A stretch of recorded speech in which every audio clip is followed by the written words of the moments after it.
Hello all, today we're discussing Whalebird and the current supply chain. I'm Grace Paliso, I'm an agribusiness student, and my favorite flavor of Whalebird's kombucha is the guava. My name is Tanner Kaufman. I'm an accounting student, and my favorite flavor is lavender lemonade. My name is Robert McCroskey. I'm also an accounting student, and my favorite flavor is Purple Rain. My name is Kaylee Watchhorst. I'm an industrial technology student, and my favorite flavor is Jasmine Bliss. And I'm Colin Grabensky. I'm a finance student, and my favorite flavor is the Mate Charger.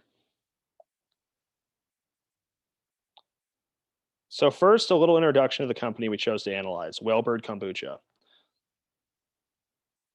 Whalebird is a local beverage maker based here in San Luis Obispo, and they create many flavors of both non-alcoholic and hard kombucha, which are growing in popularity throughout the state of California. As a rising star in the kombucha community, the company is highly focused on equity, sustainability, and making positive impact on the planet. We'll see in our discussion of their supply chain how this has a great effect on how they do business and how they manage their supply chain as a whole. While the company is still fairly small and we don't have a lot of data on financials and such that a larger company might have, there's a perspective offered by their unique, often custom-made supply chain management system that's contributed greatly to the success of the company thus far.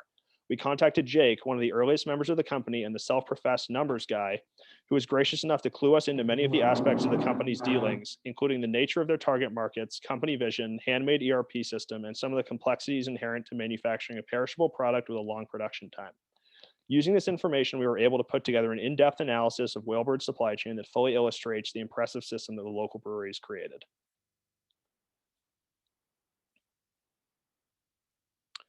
The first aspect of Whalebird's supply chain that we discussed included demand and marketing. Their primary customers include cafes, restaurants, offices, and local grocery stores. As of right now, they primarily deliver to local businesses, but they generally have customers throughout California and are looking to expand throughout the West Coast.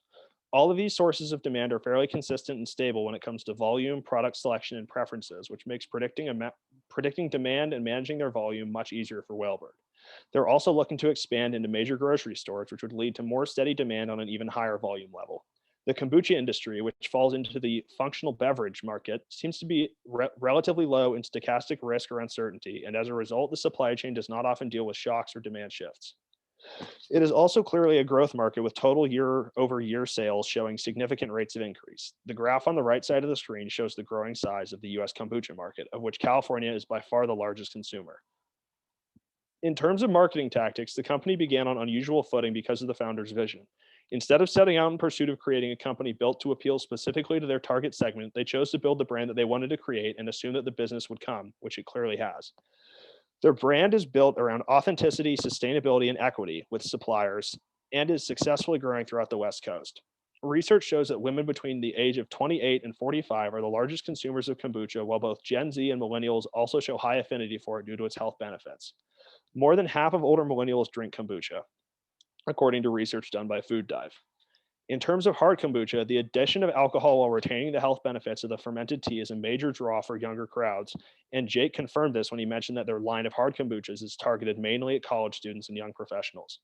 Whalebird does not market their different products in different ways, which means that their canning and packaging processes are streamlined, and in addition, hard kombucha does not require any specific treatment that normal kombucha does not, meaning the packaging system can be integrated for both product lines. Overall, the authenticity and sustainability of the company's brand, along with our minimalist packaging system, results in a streamlined, low-waste supply chain that benefits even more from a steady source of demand with very few fluctuations. The next aspect we'll discuss is metrics and technical aspects of the supply chain. The primary supply chain metric used by Whalebird is the days of supply and lead time for ordering. Other metrics they look at include their total production output versus their inputs.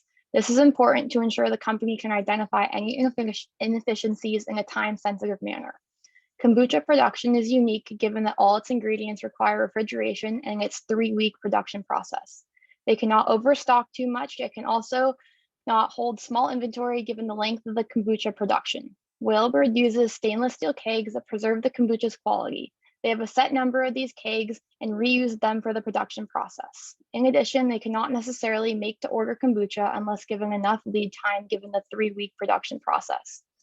Another tool Whalebird uses is their in-house ERP system designed specifically to their needs by Jake and their production manager. Given the significant expense of other ERP systems, Whalebird not only benefits financially, but also as a result of their systems function, catering to their needs as a small organization. Lastly, forecasting is often one of their biggest challenges when it comes to predicting how much grocery stores like Sprouts, for example, would sell. However, as they continue to expand, they've gathered data on larger corporations in order to avoid over or underproducing. Now, Tanner will talk about supply chain specifics. Thank you, Kaylee. Today we're going to be talking about some of the supply chain specifics within Whalebird Kombucha. The company uses a mix between the make-to-order supply chain type and predictive analytics in order to have the inventory for future orders. The make-to-order supply chain type allows the customer to have some say in the types of products that will be sold to them. Since the company is primarily a business-to-business service, a new customer demands a large amount of inventory, and each customer may request different products. Predictive analytics are used to forecast inventory needs for future. For example, a month like December, they may need more days of supply for bigger orders since consumer spending is generally higher. The company has found that the days of supply metric has been reliable and useful for predicting the inventory needs. In terms of where the company gets its raw materials, Whalebird Kombucha is a company that prides themselves on always using organic, fair trade products on the market. A fair trade market is one where producers of the commodity, normally a developing country, are paid for at a fair price. This is used for their main ingredients, tea and sugar. These suppliers of these commodities are certified through a fair trade organization, ensuring the fair price is paid on the consumer end. Trading on the fair trade market is also more expensive, but the company believes the ethics of these wholesale suppliers is more important for their business. The companies that Whalebird Kombucha most often deal with are located in India. As you can see on the graphs by the right, the company has chosen to purchase their ingredients from India for a variety of reasons. One of these reasons being that India produces 16% of the world's sugar and 23% of the world's tea. India has always been a reliable producer in terms of quality. Jake, the numbers guy, mentioned that the company is willing to have a direct relationship with farms, but the company does not have enough demand to partner with a farm that focuses on organically and ethically producing goods. Next, we will be talking about Whalebird's distribution strategy.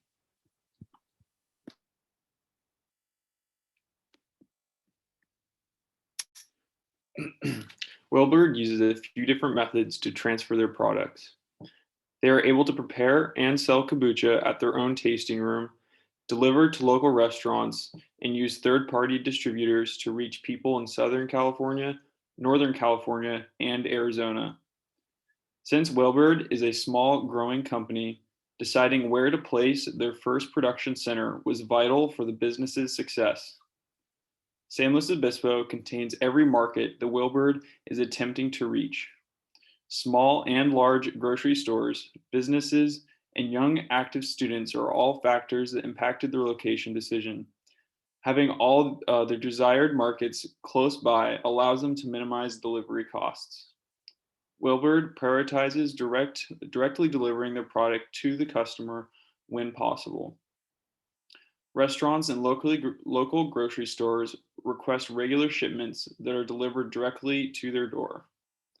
By delivering the product themselves, the delivery process is streamlined and doesn't require a middleman to get a cut of their sales. 2 vans are used for regular deliveries in Santa Barbara and San Luis Obispo. A 3rd van is used for special events. Whalebird is also able to make next day deliveries for local companies if they order before 5 p.m. the day before. The most expensive distribution method they implement involves a large third-party wholesale distributor. Currently, Whalebird is too small of a company to extend their supply chain across California by only using their own vans.